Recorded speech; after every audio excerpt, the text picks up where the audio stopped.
Hello everyone, it is Briximus Prime, and today we're going to be looking at the Haslab Deathsaurus. Or, excuse me, sorry, it's pronounced Deathsaurus. Deathsaurus. And yeah, there's the Transformers Legacy logo right there. It says Takara Tomy. It's got the Generations logo. And the artwork here, done by Guido Guidi, looks absolutely amazing. I cannot emphasize how much I appreciate the artwork on this packaging. It's a shame that I'm going to have to keep this box now, and it's going to take up space in storage. But hey, at least I did get a cool box. Says Transformers right here in nice purple foil text. It's got a rundown of some of the weapons and characters and accessories that it comes with. And then finally some nice product images here around the back, which look just equally as cool as the actual artwork itself. And authentic Transformers! And now let's get into the actual Haslab Deathsaurus himself, starting with his accessories. Excuse me, sorry, it's Deathsaurus. in terms of accessories, I guess the throne is a good start. There's a nice Decepticon logo molded in at the top, and the overall molding and sculpting on the actual throne itself accommodates for Deathsaurus, but in terms of design, it looks like it came out of Snake Mountain, or like it came out of some sort of playset for Masters of the Universe. And then it's on top of this very nice display base right here, which has this nice panel lining and cybernetic detail. The throne here can be removed, and basically you can now bring in this stand arm, which then just slides right on in right there. The stand arm here just plugs into his butthole, and the base can accommodate for both his robot mode as well as his beast mode. Deathsaurus comes with many accessories, but we'll just start off with the simplest ones, which are these purple blast effects. These are just, blast effects that we've seen multiple times included with Siege Jetfire and so on and so forth, only this time they're colored in this nice pinkish purple magenta color. Very nice to get those. He comes with his traditional mace/flail here, and it's got some nice gold paint here. It's got like a nice red maroon in the handle, this like yellowy plastic gold here for the chain, and then a gunmetal gray here painted for the actual flail ball and mace with the spikes on it. And this guy comes with a very nice sword with some nice silver paint right there, some nice gold there, and again that maroon there in the handle. Shield here, which has some nice detail work going on, and the blue and black and all the different paint work. And then it comes with this little blue block here that allows him to hold it, and also allows for storage purposes, which we'll get to more in detail here in a second. And also, if you couldn't tell, this turns into his beast mode tail later. And his most impressive accessory, a big cannon. And he comes with the living metal destroying cannon right here. Again, has some of that nice maroon right here. It's got some nice painted work, some of that silver highlights throughout it. And it also has a nice handle here. And also for storage purposes, you can also collapse this up and have it collapse and store away for storage. It even has a little suitcase carrying handle. I don't know how do you explain this kind of suitcase to the airport. It's a hair dryer. Deathsaurus also comes with this little arrow piece right here, which this arrow connects on to his chest former right here, and it allows him to hold him as a bow. Very nice looking. And this, of course, can store along with all the rest of the accessories. On the back of Deathsaurus's throne over here, there is a bunch of ports and tabs around here for storing a bunch of the accessories. And then that completes for all the accessories on the back of the throne.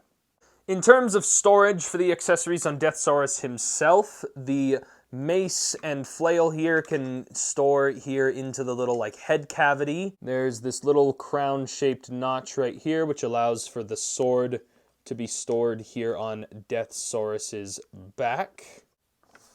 There is this little flip-out hinge right here with a 5mm port on it, which allows you to then take that previously shown off shield, and you can then plug it in onto his shoulders, so it looks a little bit more cartoon accurate there on his shoulder. And like I said, you can also make him hold it.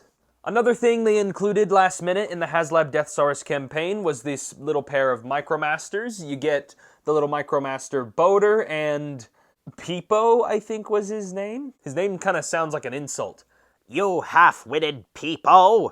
These guys go with the Micromasters Fire and Holly and complete the entirety of the Transformers Victory Micromaster Rescue Squad. At least we got these guys over a figure of Mekon. No, it's the other way around! What is nice about these little Micromasters is, unlike the ones that were included with Star Saber, these ones are actually completely unique molds that are exclusive only to this Haslab. I'm happy to finally have a pair of Micromasters that don't disintegrate in my hands every time I touch them. Now, you may or may not have noticed throughout the review there was a couple moments where Deathsaurus was missing this little chest bit right here. That is because this guy is part of a group known as the Breast Force. So here he has a Breast Master, and you can remove his Breast Master just by pulling on it right there, and as you can see, there he is. And then he has another one right in there, only this one's a little bit more like a Soundwave cassette.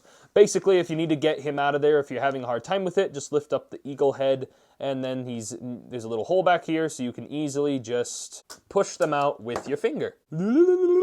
And then when you remove your finger or remove the cassette, it allows for this little spring-loaded door to... That way you can have Deathsaurus being displayed without his little Breastmasters, and it still looks perfectly fine. And these little guys right here on their own are actually not too shabby. They do also have the capability of becoming their own personalized weapons for Deathsaurus. If you transform the little eagle chest character here, you can turn him into this little like handheld cassette gun. Trust me, it's not the weirdest thing. And then the lion chest character here, he can transform into a previously mentioned bow and arrow look with Deathsaurus. And they do have their own individual robot modes, as previously mentioned. The eagle chest here, I love the paint and sculpting on this guy. He's got very nice little bits of paint and, you know, like I said, sculpt work. He has a lot of that siege sculpt work, and he even has some great articulation as well. He's got a hinge joint at the base of the head, a hinge joint right here. He can also swivel his head from side to side. He also has a little hinge joint at the beak. And then finally, he has little hinge joints so you can have his wings flap up and down. There's also a hinge joint here and a little hinge joint right here due to transformation. And then he has little ball joints at his hips and little hinge joints at his feet. And that way he can pose around on the ground, or he also has these little peg holes right here. And then you can have this guy displayed on top of the throne. And again, lion chest's transformation is also pretty simple. And once you get the lion chest all transformed up, there we go. He looks pretty good. Like I said, very nice sculpt work. And also he does have those very nice chromed out wings right there. Though if you're not really that big a fan of these, they do have the option for you to remove these entirely, and you can just have him look like a lion with a hunchback of Notre Dame right there. But I personally prefer the completed original look where this guy just looks like this, and that looks pretty dang good. So for articulation, this guy does have a hinge joint, allows for his head to look side to side. He can look up and down. And again, nice little red eye there. And you can open his mouth. Very nice little teeth sculpted in there. He's got hinge joints at his front legs, which do also allow for him to bend at the elbow. Not really any outward movement or anything. It's mostly just forward and back. Same thing goes for back here. He's got hinge joints that move forward and back. Nice little elbow, or I guess knee is what that would be. And then he does have some little hinge joints here at a tail on the back. Just so you guys can get a sense of scale here, here he is with the Earthrise Cliff Jumper. And then finally, here they are with Siege Soundwave's little Micromaster cassettes. Personally, I just prefer to keep the lion chest plugged into him just because it makes him look a lot more complete. And now taking a look at Deathsaurus himself, I absolutely love the shiny metallic paint there in the face. His facial expression is also pretty surfaceable. It's nothing too expressive, but also it's not blank, I guess. Like, he does have a little bit of expression in there, but part of me still wishes he had a bit of a smile. What definitely elevates the head sculpt here is definitely that nice head crest right there with that nice vac metal chrome on it. And again, that combined with the chest right here looks absolutely fantastic. And I also appreciate the Decepticon logo and all this painted detail. Even right here on the shoulders right here, he's got some nice painted in details right there, which I feel like on a mainline release, Hasbro would have skimped out on a lot of those extra little details. Like I said, all kinds of details going all throughout him. Very nice metallic gold, some red. I love the shade of blue here that they used for the plastic. And it just overall looks really well done. The only thing I really wish this guy had was maybe some light piping. I mean, the figure's big enough, you could have given it to him, and it's not like it's a helmet on top of another head, so it's not like Star Saber. So, like, there wasn't really a good excuse to not include light piping, but I still appreciate what is here. And yeah, this is a stunning looking figure. I have to stop myself from constantly playing around with it and staring at it all day. Like I said, tons of painted details here that I feel like if it was a mainline release, Hasbro would have skimped out on some of these areas. But because this is a Haslab, they kind of have to put as much paint on it as much as possible. Chicken butt. And of course, we can't talk about Deathsaurus without talking about his big wings here. The wings here I really love because I love how they add a lot more mass to the figure and makes it feel like he's got a lot more, like, to him. He feels bigger than he actually is. And love all this red with the black, that Decepticon logo, and then all this mechanical detail going all over the wings. And it just really looks really nice. Again, like I said, this area does seem a bit like a skimp out, like they could have added maybe a little bit of some silver highlights or something back here, but the front of the figure does look absolutely fantastic. So I don't mind it too much, but I still feel like the back does look a little bit too plain. Now let's go over Deathsaurus's articulation here. First off, he does have a ball joint at the head, though my problem with it is a little limited. He can't head pivot really. I mean, he can look side to side a little bit, and then his head can only look up and down that little bit, and it's just enough that it is kind of annoying. But at least he does have, you know, a ball joint in there, not a swivel joint. But I mean, come on, they could have used a little bit more. These bits can hinge forward, the wings can hinge back to accommodate for the arm moving around. Also, the wings do hinge up and down. Shoulders rotate a full 360 on nice ratchet joints. The arms do move outward that far. Very nice range right there. He does get a bicep swivel right there. Over 90 degrees of bend at the elbow. The wrists do rotate. And then he does have opening and closing hands, very similar to the Studio Series Optimus Primal. He does have a waist swivel, but it is just a little too loose for being something as premium as this. The side skirts can hinge out and the front skirt can hinge forward, which allows for the ratchets to ratchet forward. They can ratchet backwards. They can ratchet out to the sides. He does get a very tight thigh swivel. He does get over 90 degree, well, just a click over 90 degrees of bend at the knee. And then finally, the ankles can hinge up and down, and they can compress in like that. And then finally, he gets a little bit of ankle pivot. Hey, well, it's better than Star Saber. And now for comparisons, here is Deathsaurus compared next to the previous leader of the Decepticons, Galvatron/Megatron. Here he is with the Earthrise Optimus Prime.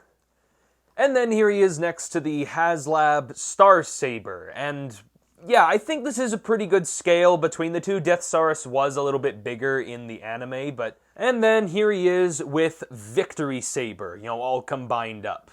So yeah, that is basically it for the comparisons.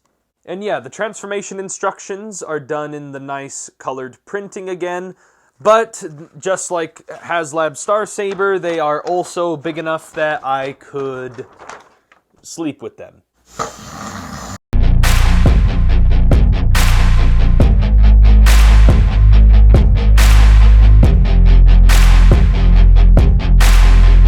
Taking a look at Deathsaurus here in his beast mode, or as it's also referred to as, the space chicken. Overall, I love the head sculpt here on his griffin form. I love the red eyes in there, and I love the gold paint right here. They also painted up the inside of his mouth as silver, and you can see there is a 5mm port right there in his mouth. And you can utilize this to your heart's content. There's some new mechanical detail revealed here around the neck, and it's done in this black paint. And overall, throughout the rest of the figure, he's got some nice mechanical detail that is new details that were not present in robot mode, like these little dinosaur arms right here, this area right here. And again, some nice silver paint and highlights. And then there's some details in painted areas that we've seen before, just now they're rearranged in different areas on the figure. I love the golden feet right there, and also I love how he has the posable toes. We'll get into articulation here in a second, but that just gives him a little bit more expressiveness down there.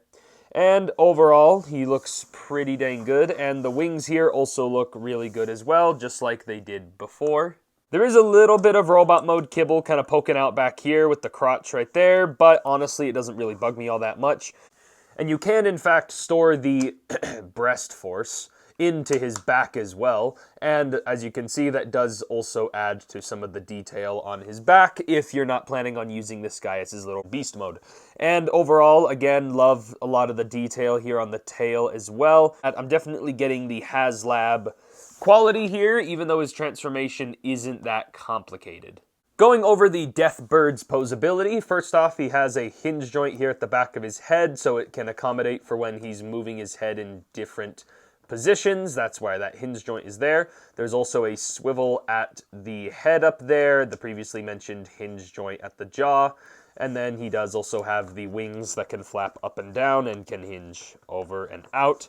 His shoulders can rotate a full 360. They can move in and out. He does get a little bicep swivel down there, and then he does get over 90 degrees of bend at that elbow due to transformation.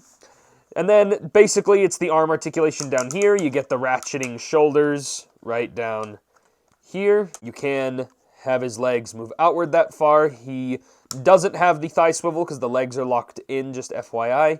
He does get the feet swivel down here. He also has a bend at that knee or ankle, whatever, and then an actual bend at the ankle right there. Feet swivel. And that is pretty much it for the articulation here on the bird mode. So even though his beast mode isn't as posable as the robot mode or as some other beast modes that I've seen, at least this guy looks really intimidating even just standing there. He's just standing there, menacingly! Now getting into beast mode comparisons, here he is with Megatron, Galvatron, Optimum Pride! I am not doing that again. And then here he is with the Haslab Star Saber V-Star Jet. So, pretty sizable figures here. And yeah, I absolutely love this thing. Like I mentioned throughout the review, I absolutely love it. And so that's why I'm going to give this guy a very solid 10 out of 10. Might as well, because it's a Haslab. We don't get these very often. So anyway, if you guys enjoyed this review, be sure to give me a like on the video. Comment below what you guys think. Subscribe to the channel for more Transformers action figure videos. And I'll catch you guys next time.